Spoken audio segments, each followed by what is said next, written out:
নমস্কার বন্ধুরা, সবাই কেমন আছেন? আশা করি সবাই ভালো আছেন, সুস্থ আছেন। মৌসুমি সরকার বিশ্বাস চ্যানেলে আপনাদের সবাইকে স্বাগত। আজ আমি আপনাদের সাথে শেয়ার করব জলপাইয়ের টকঝাল মিষ্টি আচারের রেসিপি। এই আচার কিন্তু শীতকালে আপনারা খুবই সহজে বাড়িতে বানিয়ে নিতে পারবেন। শীতকালে যেহেতু খুবই সহজে জলপাইটা পাওয়া যায়, তাই আপনারা এই আচারটা কিন্তু বাড়িতে বানিয়ে নিতে পারেন। এই আচারটা কিন্তু খেতে খুবই ভালো লাগে। আপনারা বাড়িতে একবার অবশ্যই এই আচারটা ট্রাই করবেন। তার জন্য আমি এখানে একটা কড়াই নিয়ে নিয়েছি। কড়াইয়ের মধ্যে দিয়ে দিচ্ছি 1 চামচ মেথি, আর দিয়ে দিচ্ছি 1 চামচ মৌরি, আর এখানে দিয়ে দিচ্ছি 5 ফোড়ন। আমি এখানে 1 চামচ করে সমস্ত মশলা দিয়ে দিয়েছি, আর দিয়ে দিচ্ছি 4 থেকে 5টা লঙ্কা। শুকনো লঙ্কাটা আপনারা নিজেদের পরিমাণ মতো দিয়ে নেবেন। এবার সমস্ত মশলাকে একসাথে ভালো করে এইভাবে একটু ভেজে নিতে হবে। দেখুন আমি এখানে ভালো করে একটু ভেজে নিয়েছি। এই সময় আমি এর মধ্যে দিয়ে দিচ্ছি 1 চামচ গোটা জিরে। গোটা জিরেটা আমি লাস্টে দিলাম, কারণ গোটা জিরেটা কিন্তু ভাজতে খুব বেশি টাইম লাগে না, সেই জন্য। দেখুন এবার আমার সমস্ত মশলা ভাজা হয়ে গেছে, আমি এগুলো উঠিয়ে নিচ্ছি। আমি দেখুন এটা একটা শিলনোড়ায় নিয়ে নিয়েছি মশলাগুলো। এবার আমি এগুলোকে একটু গুঁড়ো করে নিচ্ছি। এই গুঁড়োটা কিন্তু খুব বেশি গুঁড়ো হবে না, হালকা একটু দানা দানা থাকবে, এই রকম আমাদের গুঁড়োটা করে নিতে হবে। অন্যদিকে আমি জলপাইগুলো ভালো করে ধুয়ে সেদ্ধ করে নেব। তার জন্য দেখুন আমি ভালো করে ধুয়ে পরিষ্কার করে নিয়েছি। এবার আমি এর মধ্যে দিয়ে দিচ্ছি পরিমাণ মতো জল। জলপাই সেদ্ধ করতে কিন্তু খুব বেশি টাইম লাগে না, তাই আপনারা এর মধ্যে খুব বেশি জল দেবেন না। দেখুন জলপাইটা আমার এখানে কালার চেঞ্জ হয়ে গেছে, আর এটা কিন্তু সেদ্ধ হতে খুব বেশি টাইম লাগবে না। এই সময় আমি এর মধ্যে দিয়ে দিচ্ছি 1/2 চামচ লবণ, একদম সামান্য পরিমাণে কিন্তু আমি দিয়ে দিচ্ছি লবণ। আমি এখানে কিন্তু একদম একটা ছোট সাইজের চামচের 1/2 চামচ দিয়েছি। আপনারা কিন্তু যে চামচগুলো হয় তার 3 ভাগের 1 ভাগ দিয়ে নিতে পারেন। আর আমি এখানে জলপাইগুলো এইভাবে একটু দানা ছাড়িয়ে ভালো করে মেখে নিচ্ছি। দেখুন দানাগুলো আমি ফেলে দিয়েছি, দিয়ে ভালো করে একটু মেখে নিচ্ছি। ঠিক এইভাবে ভালো করে মেখে নিতে হবে।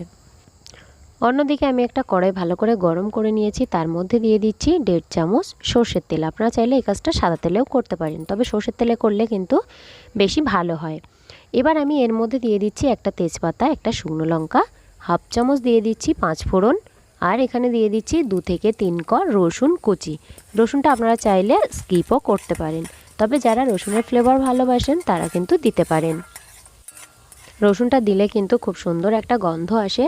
এই মশলাগুলো আমাদের কিন্তু লো ফ্লেমে ভালো করে একটু ভেজে নিতে হবে। দেখুন আমি ভেজে নিয়েছি। এবার আমি এর মধ্যে দিয়ে দিলাম সেই জলপাইগুলো আমি ভালো করে কিন্তু একটু ম্যাশ করে নিয়েছি। এবার আমি জলপাইগুলো দিয়ে লো ফ্লেমে কিছুক্ষণ ভালো করে একটু কষিয়ে নেব। ভিডিওটা ভালো লাগলে লাইক কমেন্ট শেয়ার করতে ভুলবেন না। আপনি যদি আমার চ্যানেলে নতুন হয়ে থাকেন, পরবর্তী ভিডিও নোটিফিকেশান সবার আগে পেতে চ্যানেলটিকে অবশ্যই সাবস্ক্রাইব করে রাখবেন। পাশে থাকা বেল আইকনটি অন করে অল নোটিফিকেশান অন করে রাখবেন। এবার আমি এর মধ্যে দিয়ে দিলাম লবণ।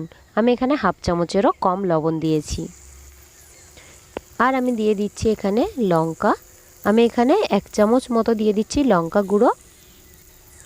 এখানে আমরা যে ভাজা লঙ্কাটা বেটে রেখেছিলাম আর যে ভাজা মশলাটা বেটে রেখেছিলাম, সেই মশলাটা আমি দিয়ে দিচ্ছি এখানে 2 চামচ।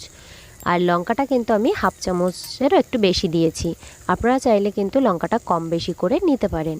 আর এর মধ্যে দিয়ে দিচ্ছি আমি প্রায় 1 বাটি মতো চিনি।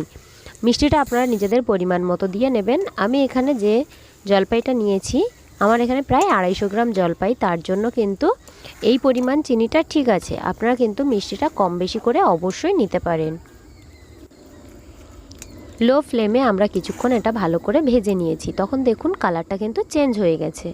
এই কালারটা যখন চেঞ্জ হয়ে যাবে তখন কিন্তু আপনারা বুঝতে পারবেন খুব সুন্দর একটা গন্ধ বার হয়েছে এই জলপাইয়ের আচার থেকে। এই জলপাইয়ের আচারটা কিন্তু বানানোর সময়ই আপনারা দেখবেন যে মুখে জল চলে আসবে। এত সুস্বাদু একটা আচার এটা। আপনারা বাড়িতে একবার হলেও অবশ্যই ট্রাই করবেন। আর এখানে আমি কালারের জন্য দিয়ে দিচ্ছি একদম সামান্য পরিমাণে 1 চিমটি পরিমাণে ফুড কালার। আপনারা চাইলে ফুড কালারটা দিতেও পারেন, আবার নাও দিতে পারেন। আমি এখানে শুধুমাত্র কালারের জন্য দিয়েছি। ফুড কালার দিলে কিন্তু কোনো স্বাদের পরিবর্তন হয় না, তাই আপনারা চাইলে এটা স্কিপ করতে পারেন।